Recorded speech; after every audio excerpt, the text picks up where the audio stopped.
we have a couple of recognitions to make. I want to go first. I'm going to ask Brother Ryan and Miss Lisa to make their way here. There you are, Joey, my trusty sidekick right there. Come on up here. We want Ryan and Lisa to come up, and we want to just make a quick recognition for them.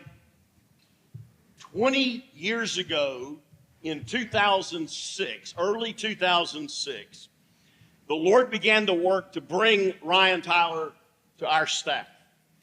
He had already been recommended to me once before by Roger Martis. Talked to him, nothing happened. He didn't send me a resume. He didn't like me. I didn't like him. We don't know what happened. One phone call is all that happened. The next time we were looking for a youth pastor, I called Roger Martis. He said, I'm going to tell you this one more time. Don't make me tell you again. Ryan's the guy you need to go get.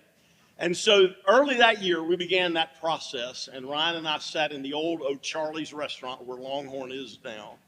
And we talked, and Brother Ryan began to talk about his passion for students, for teenagers who came out of very difficult backgrounds where they didn't have a lot, and how much he loved them and his passion for them. And he sat in O'Charlie's and wept openly, and I knew that I was going to like this guy's heart. And so in May of 2006, the Lord brought them on our staff. And for 10 years, Ryan served as our youth pastor. And I got the privilege to see that as the pastor of the church, but as a father to two students who came through his ministry. And I was so thankful for the ministry of Ryan Tyler to our students. Now, my son now is a young adult, and he and a young adult friend, Joshua Vardaman, they talk occasionally in my presence about youth ministry and some stories from Brother Ryan's days in youth ministry. They were talking about that one day, and I said, I'm glad I didn't know that then. Quite honestly, I wish I didn't know that today. But we made it. And after 10 years in youth ministry, to show you Ryan's heart for this church family, he walked in my office. We were in transition in our education position. And he said, I don't know what you're going to do with that position. He said, but I would like you to think about this possibility, because he said, I know I can't do youth ministry forever, John, but I sure would like to be here at Highland forever. And so he stepped into that role for a short period of time. And then in early 2020, he stepped into the role as the Broadway campus pastor. And he serves that campus in an incredible way to this day. They love him. He loves them. And I want you to know, you have no idea. Over 20 years today, we're celebrating their anniversary, 20 years today. You have no idea what he's done for you and for this church family to serve in ways you will never see or know or understand. He is a man who rolls his sleeves up and serves the Lord by serving the people of God. And it has been our privilege to watch him, Ryan and Lisa, for these 20 years, to watch them disciple and pour into the lives of their own kids and into ours, and to just see how God has used them. And I'm just going to tell you, in many ways, in the last few years, he's been my pastor.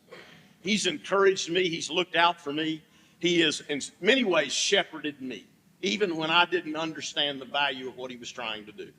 But I'm so grateful for Ryan Tyler. We celebrate 20 years today. We have a gift. I gave it to him at Broadway a minute ago and then took it back because we wanted to give it to him again over here. But this token of our love and appreciation, and this plaque celebrating 20 years presented to Ryan Tyler for 20 years of faithful service, loving commitment, and dedicated ministry to Highland Baptist Church.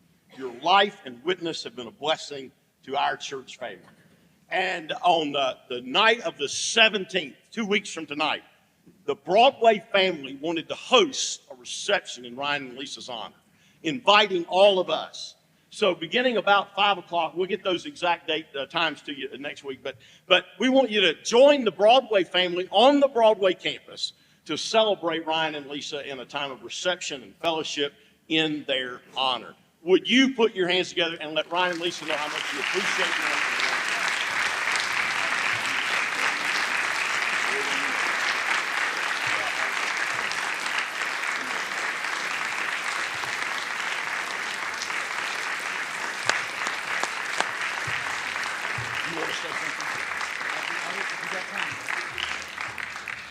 So Brother John said, do you want to say something? And I said, well, this is the moment that he transitions, right? Because if this service goes late, he's blaming it on me for talking, not on him. Just get Right. on with it. I can tell you this, when we transitioned from youth ministry here into education to then step into this campus pastor role, the conversation I had with Brother John was I went into his office and I said, I need you to think with me, not as my boss, but as my pastor. And he said, is there a difference? And I said, in this moment, there needs to be. Because we didn't need a new church. We didn't need a new house. We didn't need a new town. We just needed a new way to serve alongside of you. And I can tell you, it has truly been an honor in our life to be a part of the Highland family. There is no way. And to have a pastor like Brother John who literally has walked with our family through everything.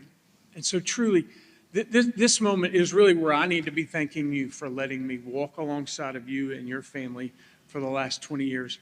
And I hope we get to do this many, many more years ahead because we truly do love you. Thank you. Amen.